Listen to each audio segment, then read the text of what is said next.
back in 2017, I essentially snapped all the ligaments in my leg. I broke a lot of bones. I've had 8 operations now to this day, learned to walk again, all of that. Wow. And obviously went from my perception being this great athlete, my competitive drive was all towards that, to, okay, what can I put that energy in? This is possibly one of the most inspiring and powerful stories that I've ever told in 6 seasons of the Recruitment podcast. This is Ellis Rouch, who is the founder of Joint Ventures Group, and how a horrific rugby injury nearly destroyed his whole future, and how he turned that into his greatest success and his greatest strength. We talk about something that very often male founders feel uncomfortable talking about, which is vulnerability and imposter syndrome, and his advice to founders in terms of making sure that you harness the competitiveness of every person that works in your business, including yourself. I promise you, you're in for a treat. This is Ellis's first ever podcast, so let's be kind and give him loads of support. Thank you for listening to the Recruitment podcast, and let's get going. This is Lysha Holmes, and I am your host on the Recruitment podcast, and I'm always so honoured to be the first host of a guest who has never recorded a podcast before. Although by the time this goes out, I understand he might have been on about 4 by now. I'm only joking. I cannot wait for you to listen to our next guest, because if our pre-recording conversation is anything to go by, I think you are in for a treat. And you've probably clicked on the link because you are very interested in enhancing your mindset. So without further ado, I'd like to welcome to you today Ellis Rouch, who is the founder of Joint Ventures Group. And if you're watching, has got the coolest background ever with the most beautiful bass guitars, I think they are. Hi, Ellis. How are you? Hello. But firstly, I don't know how I'm going to live up to that introduction. You will. You appreciate it. So, bass guitar, an electric and an acoustic. So, yeah, I've got my fingers in everything in that sense. But yeah, I literally. probably the worst phrases to use to start off a thing. But yeah, thank you very much for the intro. You're very welcome. I know, listen, any kind of euphemism is good by me. That's true. So what is it that you actually do? What does your business do? And tell us a little bit about your business and what you do. Grand. So we're set up as go-to-market and sales recruitment specialists. So very much geared towards the startups, but we've got a quite cool USP. I don't want to go into too many details about because we're the only person in the market doing it. But we do have a program which allows us to verify people's billing figures against the historic earnings. So I think probably the biggest issue in sales hiring, and maybe we're all guilty about it as recruiters, is exaggerated billings, deals that don't add up, those sorts of things. So we found a way to take the guesswork out of that, verify it, and it's landed really well with our clients. I bet it has. I was going to say, people faking their figures. I can't believe that happens in recruitment, Alice. I've never Are you done joking? it. I've never done it because I'm just too honest. But when I hear tales of recruiters faking their invoicing or putting fake placements up, I'm like, why would you take all that time to do that and not just go and do a real placement and make real money? Never understood it myself. That's oh, I love your USP. I did a little shh so no one knew your secret. How remarkable. How long have you been trading for? So we're literally, next week will be my first full year as a founder. Wow, Yeah, congratulations. very junior in the game. But I've been wow. It's mad, 15 years now, would you believe it? Which is Congratulations. why I look so haggard and old, basically. You don't look haggard and old. Well, look, by the time this goes out, you will have celebrated your first year. So I always think business milestones and business anniversaries should be celebrated, if not more than personal anniversaries and birthdays, because it literally is your life's work. So well done and congratulations to you. So your journey to the recruitment industry was quite, I guess, a unique one. And you're about to share some quite personal information. So I think your storytelling here is hopefully going to captivate our audience. So thank you for agreeing to do this. So talk to us about how you ended up falling into recruitment. Well, I probably, like most people at school, didn't sit down on careers day and say, I really want to be a recruiter, right? I was playing rugby a lot. I was quite good, got to county level, played for like some academies, that side of things. And then got to a level where I thought, cool, I'm going to make it. I had a day job at the same time, which was recruitment, where I was getting, I'll probably compare it to like the Wolf of Wall Street sort of recruitment vibe, where, if you've not done an hour on the phone, you can't sit down, those sorts of things. But when I was thinking rugby was going to take off, back in 2017, I essentially snapped all the ligaments in my leg.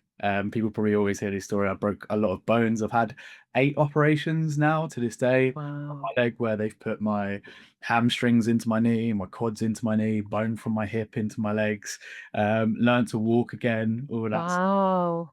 And obviously went from my perception being this great athlete, my competitive drive was all towards that to, okay, what can I put that energy in? And the only thing I had it was, and I think maybe a lot of recruiters will resonate with this, is I always wanted to be better than the person next to me. Like, I hated Mm, it when they had better activity. And I think that is the athlete mindset as well, right? mm, Be faster, quicker, all of these sorts of things. So I think whilst I was learning to walk, I worked at a friend's company, was going really well.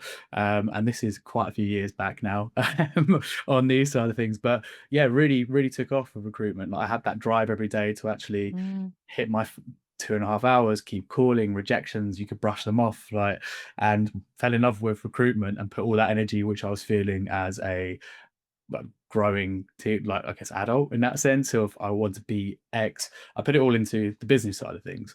mm, So drove into recruitment. We're 15 years being a recruiter and set up on my own this year. So yeah, not the like direct backstory, but a very different mm. version of falling into it with neither legs working, which is Wow. It would be so remiss of me not to sort of just pause the recruitment side and just, I guess, focus on what you thought your life trajectory was. mm, mm, That, you were clearly natural, I think, natural ability, but combined with, hard work to become an athlete.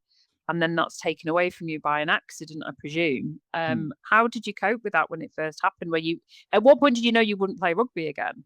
It was quite quickly. So, like, Right. to be very open with it, I was on a rugby tour, which is obviously going abroad and playing rugby. I caught the ball, got tackled, my leg snapped in multiple different places. So to Oh give you like a gosh. bit of imagery on it for the people watching, this was my leg, this was the rest of my body. It was completely vertical Oh, on the floor, wow. horizontal. Oh, So oh no. Oh my gosh. Wow. taken to Right hospital. angle. Yeah, Not a good yeah, one. exactly that. The wrong angle, most people would Yeah. say. But yeah, I was taken to hospital and basically just all my ligaments had snapped. So if people are into their sports, ACL, PCL, MCL, and LCL, which is all your cruciate ligaments, I had breaks in my leg as well. All of that was rebuilt, and it was a case of not just one operation, but they would sort out Continuous. few things there. I had, like, not to go into too much detail, but I had dead people's ligaments, I donated muscle Oh my tissue gosh. put into my knee and all that side. So for a point, there was a while where you're thinking, okay, am I actually going to walk, let I alone was just about to say, at what point is, again? forget, like I said, forget recruitment and leadership here. Like, as a person, at what point could you walk again? Like, what was the So recovery time? it took about to actually like not be on the treadmill in a harness, right? It took about like 6 months, 8 months to start Wow. getting movement. I was in a leg brace for about a year and a half. Wow. Yeah, manic to be And honest. the pain management. I mean, it's not going to be easy Yeah. living with that pain. Not at all. Like, oral morphine became like my best friend. Wow. You're taking it and then to this day, like, I mean, I'll be honest, like, I've gone back to like boxing, try to keep like sports, and there, like, I jog, but like, I've got my knees and Wow. butchers just had to go at this But point. that's just on the surface, isn't it? I mean, if Yeah, you have had that many surgeries, so are so you're mobile now. You're able to do other yeah. stuff, So like I'm not competitively, but keep yourself I fit. like to say I'm 30 with the knees of like a 70-year-old. So I've got All like right. arthritis in my knees and that lot. But Okay. I keep trying to push through stuff today because I think a big part of Mm. me struggles with going, Mm. like, "Oh, I used to be able to do this." And maybe Mm. the same, right? I used to be able to do this so well, and now I'm struggling to do like a 5K jog without having to have an ice bath and stuff like that. So yeah, it's Wow. been a very long journey, and I think I'll touch on that question you mentioned earlier about how Mm. it affect. Like, it was absolute hell, and I've become a big advocate of like mental health because of it. Like, at the Mm. time, like, my ego was very much like, cool, I am the big whatever I am, all these sorts of things. And it sort of drove me to, okay, what is actually my identity now, right? I put all of my eggs into that basket, and not just as a, like, okay, I want to be an athlete, I want to play rugby, but also as a, like, this is what I identified as. So there's a big like rediscovery part, Mm. and there's a big embarrassment for me at the time, of like actually speaking to my parents, my friends. And there's another side to it which people don't talk about when you go from playing semi-professional sport to not, is when you have the, like, the circle around you of Mm, okay, everyone's looking after you, people deciding your day, your coach is speaking to you, to then that stops. Your right. coaches don't respond to your texts. Like Right. So everyone, you feel isolated. Did you feel a yeah, bit so abandoned as well? 100%. I felt like I had no Mm, direction and no one really cared, right? right. So Gosh. it was a big, I think, part of rediscovering my life and trying to find stuff to put energy Mm, into, like, and actually get out of bed, let alone like not to go yeah. onto it, but like, look, I was very, very severely depressed. Yeah, Uh, of course. like you look at certain points. I don't often like to open up about it, but like you always Mm. you put the worst thoughts in your head at those sorts of stages as well. Yeah. Well, that's what I mean, thank you for sharing that. And, Yeah. whilst maybe people listening haven't had that actual experience, I would hope not, because it's very extreme. But there will be elements of, that will resonate at some point where you feel your life trajectory has changed for whatever reason. And then the people that you think will support you through it abandon you for whatever, whether that's because they're not now being paid to, if they're professionals, or if it's things have shifted so much. And it's about how you then almost allowed yourself to go to that deepest, darkest point, and you found something, a coping mechanism to allow you to overcome that, and not just overcome it, but create a life for yourself that means you're a founder and means you're, channeling. So, at what point do you think, when you look back now, that you did make that decision to do something positive with your life rather than allow yourself to be consumed, quite understandably, by FOMO, Yeah. resentment, all the things that you would understand in that situation? What was the point that you changed your mindset? Yeah, I mean, I'll be honest, it's a hard question to answer. It's a good question Okay. to ask as well, Okay. because it's like, was there a certain point where things just clicked? I don't really know. I think the big point for me was not, there was a certain point, probably like 6 months into it, where I started focusing on what I couldn't do and started to focus a little more on what I could actually control. And a big part for me, That. which helped as well, was just speaking about it, right? I feel like I'm missing out on this, and people reminding you that there's actually more value to you than that. So like I think driving more towards, okay, what can I control? The small exercises I was doing to like get back to a state, like what, rather than focusing on what I was before, it was, imagine if I could do this. Like, let's just keep working towards the stuff that you can control, focus on that rather than look, I'm not going to say it switched overnight, but small things, right? Little tiny Yeah. objectives, like suddenly the small wins turn to the big. Like I remember like my first ever squat, right? Afterwards, like without weight, right? How much of a big celebration that felt like, probably felt as good as getting like your first deal or that. I'm sure it's an achievement. Yeah, so We everyone all starts we all remember our first squat, Alice, let me tell you. but like it was very much that, right? There was the transition of going on, not focusing on what was, what had been, what couldn't be anymore. It was okay, cool, that felt great. Let's do more of that, and actually paying attention to those small wins. And that's something I've taken in life with me, because like not every day are you going to play a game of rugby, right? This is probably a really poor analogy, Mm, but not every day you're going to score a try or you're going to play a game of rugby. mm, But you might like go out for a walk, you might go for a jog, you might make mm, a client calls or something like that, mm, right? mm. It's the small wins, and I think if you keep tallying that up, focus on that rather than just I have to achieve Yeah, X, then it yeah. becomes a lot more manageable, and that's what got me out of that sort of mindset, I think. And I think that's so bloody powerful. And as someone who has also gone through very, distinctly different journey, but where my life trajectory ended overnight when my husband of 17 years told me he was gay, Mm. I probably had to do similar things to ensure that I didn't sink to where you inevitably were, because you were physically incapable, you were incapacitated.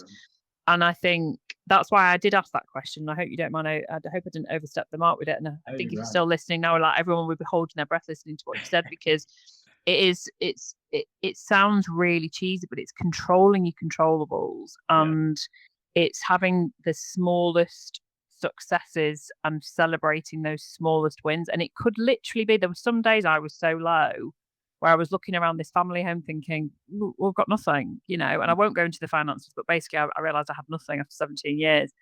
And I would literally celebrate making a brilliant cup of coffee. I'm not joking. I would celebrate beating the traffic into Manchester, Right. beating a green light to get through the next light. It was genuinely little micro wins like that that got me through the darkest days. It might have been having a great call with somebody. It was never, we've just had our best month, or we've just scored the biggest try. It was never the big things, it was the small things. So I think that is so powerful for anyone, we're all facing our own challenges, and most people don't talk about them. Most people, particularly in our world of recruitment, and I know this is a beautiful segue, Ellis, from what we've agreed to talk about. Most people only share the shiny, brilliant bits. They don't share all the shit that goes with it, and they certainly don't share the lowest points. So I can't thank you enough for doing that with us. And so just so we can move on from this element. So Yeah, from a physical point of view, now what do you say? You're doing boxing, you're yeah, jogging. I'm 32, back at boxing. I feel sluggish Amazing. and old. You're Like not I'm old. gym all the time. Like, Great. I mean, one of the good positives, I've always been very strong. So like gym's never Mm. struggled with that. But like I'm active. I go on my dog walks every day. Uh, Yeah. Insane, very much so. So I'm very, very grateful for being active. I don't do it as much as I'll train like 4 times a week. And That's not, yeah, but that's 4 times more than a lot of people. I exactly. always say that, and I bet I was going to say that's a really nice way to finish this segment. In that, I bet gratitude now overwhelms you of what you can 100%. do and how far you have come. Yeah, I'll be honest. There's not a day I think about what was, or Good. and maybe that's because I block it out. But like, yeah, genuinely, I think it's put me Mm. in a position where it's very easy to now focus on those smaller wins and just the enjoyment. Like, I can't box anywhere near like I did like 5, 8 years ago or whatever. Mm. But like just being able to get some movement, being fluid, it feels good. Think about as someone who is an older person in a gym, and I only joined the gym age 48, and I'm nearly Mm. 52. I often try and educate my PT around that because I do small group PT, and that we're all a mixture of ages. It's brilliant diversity in terms of strength and what we're all capable of. There's no judgment. It's a very safe place. But I often say, I know I want you to push me, but I'm thinking about what I can do rather than Yeah, you yeah, saying, let's do this. It's like, it's the baby step, it's small increments, and it's that compound effect. Well, thank you for that. So I alluded to it then, there's this kind of, and by the way, we're not being, I hope we're not, and I don't think we are being disingenuous about brilliant success and yeah. the amazing industry that we both do sales recruitment at the end of the day. It's about applauding success, and it's a bloody tough job, let's face it. But there does seem to be this kind of, it makes me switch off, this record month and Yeah, just yeah. done all these deals. I mean, and maybe you're all switching off now because maybe you love all that, but I just personally find it all a little bit too kind of superficial. For sure, yeah, I'm with you on that. I mean, I said to you before, I'll probably be doing a post on it soon. Like, and I'm definitely guilty of it as well. Like, I feel like you want people to know that you're doing well, especially when you're thinking of clients, because it's like if they know that you're up at like 2 a.m. in the morning, like thinking about whether you're doing the right strategy or like stressing about how many CVs you've done, are they going to judge you for it? But I do think the shift I've had, especially being a founder on my own, is not fit like being in control of what I post, being in control of those sides of things, is actually being able to Mm, say, yeah, like, this year's been like a tough year, but we've had successes with it. And I think it makes it a little more relatable. Like the content I share when it's a bit more about some of the struggles I've had and these sorts of things. Like, I've had people reach out and then be like, I'm so glad you posted this. And these will be like mm. COOs of companies. And that's Really? like, I think the problem with Mm, AI as well is it's very easy to make success look real.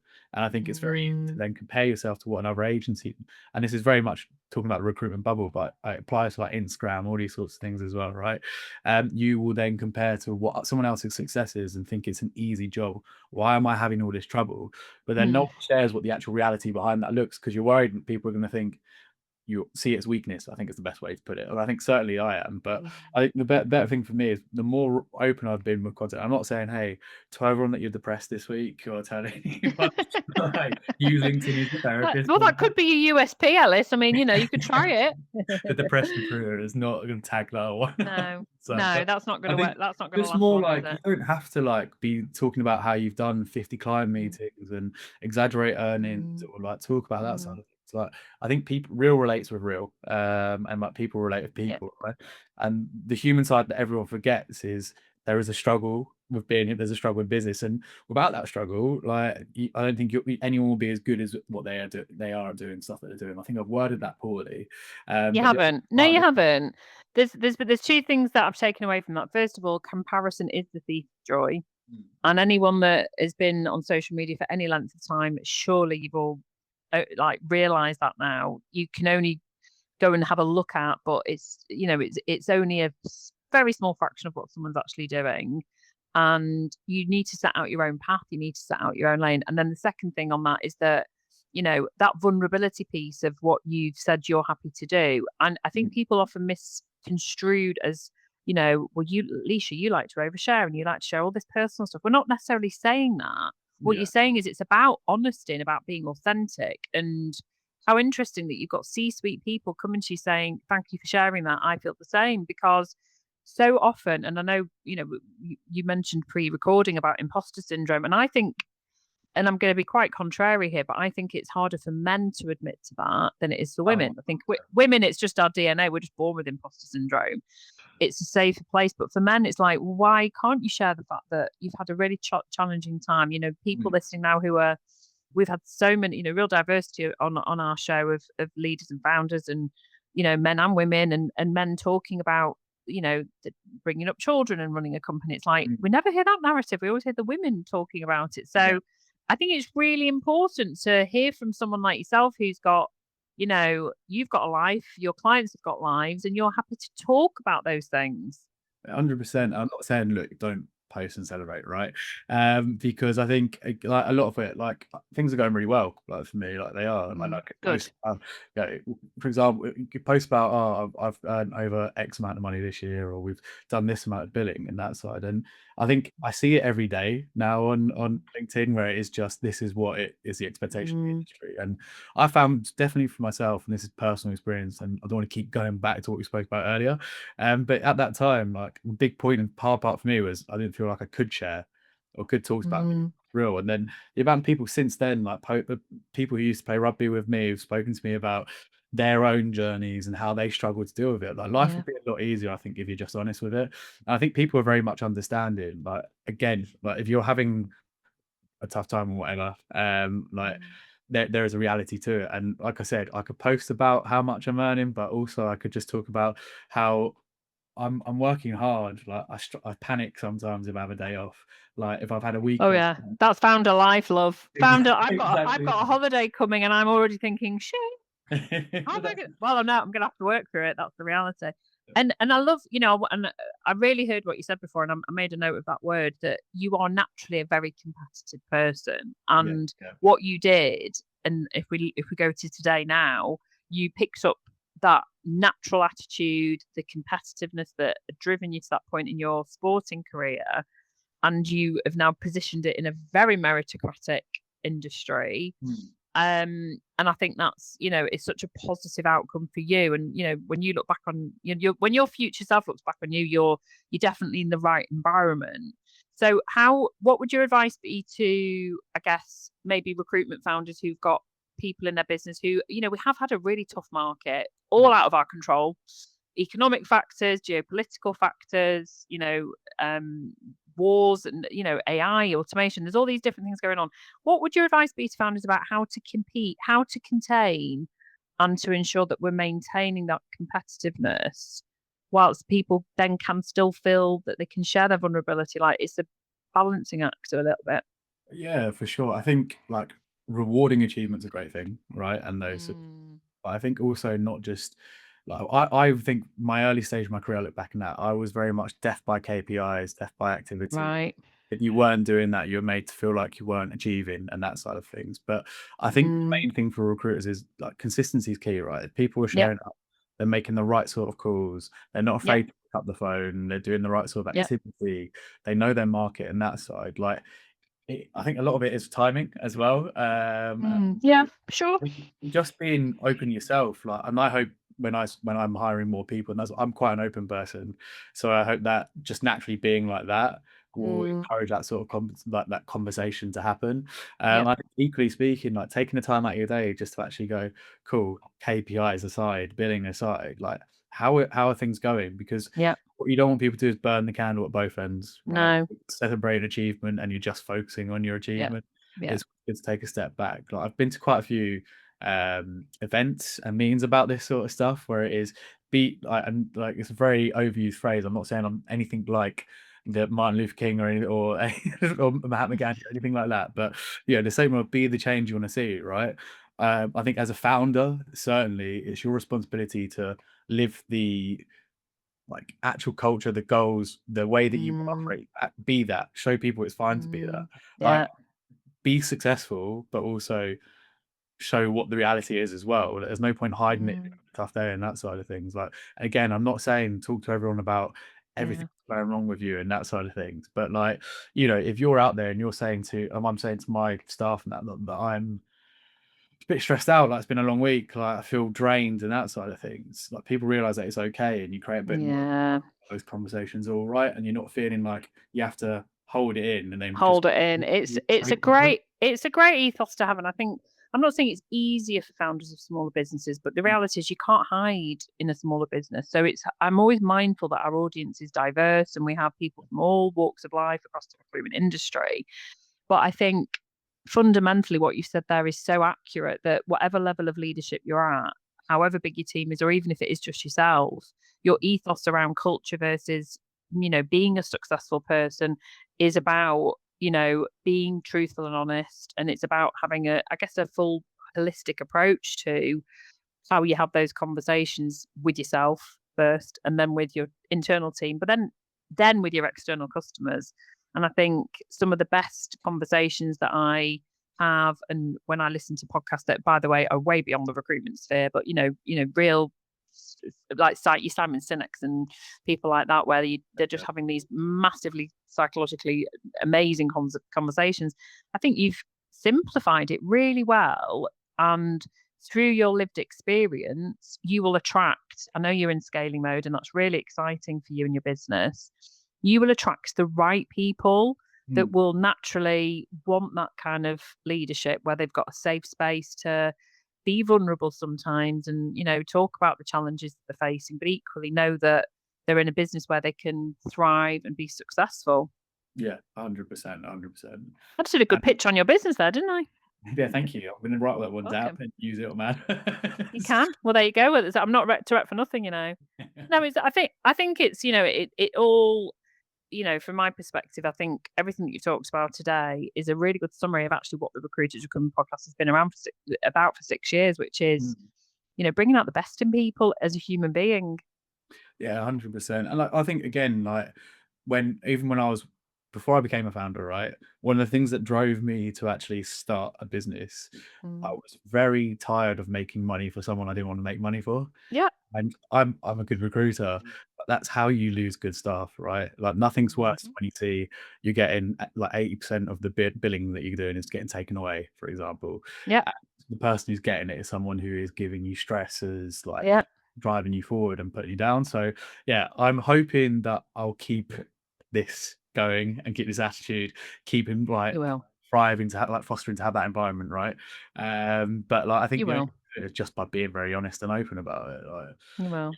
It's actually what a beautiful way to finish the episode. Be honest, be open, be truthful, and mm, that applies to whoever's listening in whatever capacity. Thank you so much. Now, I hope that given that was your first episode that you've ever recorded, I hope this gives you the impetus that you will are going to say yes to the other episodes that you've been asked to do. yeah, for sure. I mean, look, I think you've been a great host. You Thanks. say that. I've been very nervous in that side of things, but like, I think at the end Mm. of the day, look, the stuff we've talked about, it's easy to talk about your life and what you do, and Yeah. anyone wants to reach out to me and talk about some of the things we spoke about, like I've said before, and like I told you before, this podcast, like, my road's not been very easy. Like, even as a business owner, even Mm. with taking over profit, we're doing very well. But like I said to you before, like at the beginning of my journey as a founder, I tore my patella. I had to have surgery. My partner had a tumor on her liver. Like, it hasn't just been plain sailing, but Wow. the success is there, and I'm so happy with how I've been. And if I gave up at the beginning or didn't seek the help or speak to people, like, it wouldn't have been there. So hopefully, if anyone wants to reach out, I can talk Thank about you. that experience as well. Hopefully, I've added some value rather than just prattling on about my story as well. But I've Yeah, really enjoyed. everyone always thinks that. No, you've definitely added value. You've been super honest. You've been really inspiring. I don't think there'll be anyone listening that won't want to wish you professionally and personally all the success. And we hope that your wife recovers. She's okay now, and obviously your injury, and you can recover and continue to do Yeah, what you need to do to keep your physical fitness up there as well. And we hope to see you just flourish and attract the right people And if anyone is interested in your secret sauce when it comes to the verification from a commercial perspective, that ain't going to be for free. They will definitely reach out to you as well. Thank you so much for joining us on the Recruiters Recruitment Podcast, Ellis. You've been fantastic. All right, we'd love to come back. Really enjoyed it. Definitely.